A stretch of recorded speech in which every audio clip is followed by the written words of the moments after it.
twice worked under the management of tantrum-prone pastry chefs. Josh was a megalomaniacal salon tanner whose tyranny occasioned the only time I ever quit a job without giving notice. I unbuttoned my white jacket during a busy Saturday dinner service, hung it on a hook next to the whisks, and walked out wearing a half smile, while Josh bounced after me in his kitchen-safe Birkenstocks, sputtering about unwashed cake pans. Josh was my first pastry job. Josh saw me cry. By the time I got to the second tantrum-prone pastry chef, I was tougher and smarter and could hold my own in a kitchen. I could rotate hot pans in the oven bare-handed, ice a cake in under a minute, and caramelize 4 creme brulees at a time. I had a lot to learn about bread, though, and planned to use Louis and his crappy hourly wage as a means to that instruction. The most pleasurable aspect of mornings at Louis's bakery was shaping a large vat of airy, living bread dough, which he made the night before, into boules and baguettes and rolls. I felt like a proud parent watching them rise and grow in the warm proofing box before putting them in the oven. I learned the sublime gratification of witnessing dough transform from gummy biological mass into bread, crunchy and cozy. I was about to learn the feelings of loss and morbidity when something goes wrong during the bread's gestation, like finding a groundhog has bitten the heads off of all your tulips. After 2 weeks on the job, I arrived for my early shift to find Louis's dough sluggishly flat in its vat. I scaled and shaped it anyway, hoping the proofer would give it life.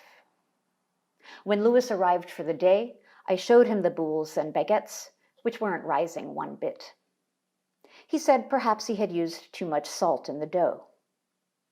"And that killed the yeast?" I asked, sad about the billions of lives lost. "Possible," he replied, with an upward twitch of his eyebrows that made me imagine he was contemplating my theory.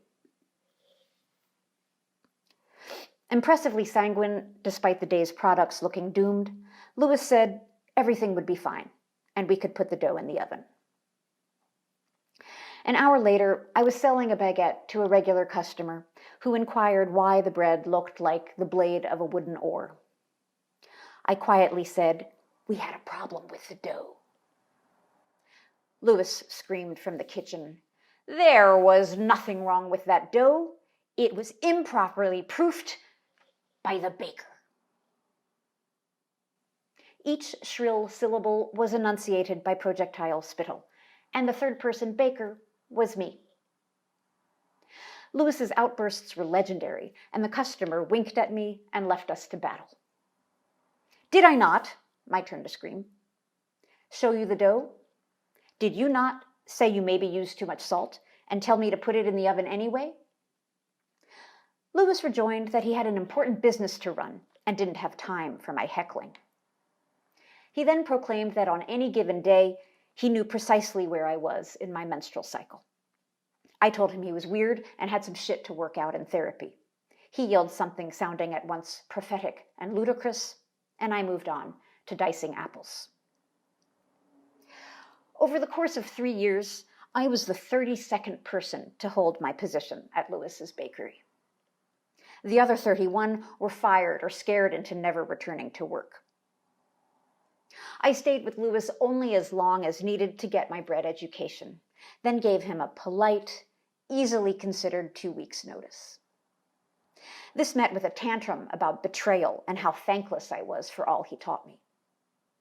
He was wrong about that, and the memory of Louis, a mad but masterful baker, even with the salt incident, shows up whenever I make bread.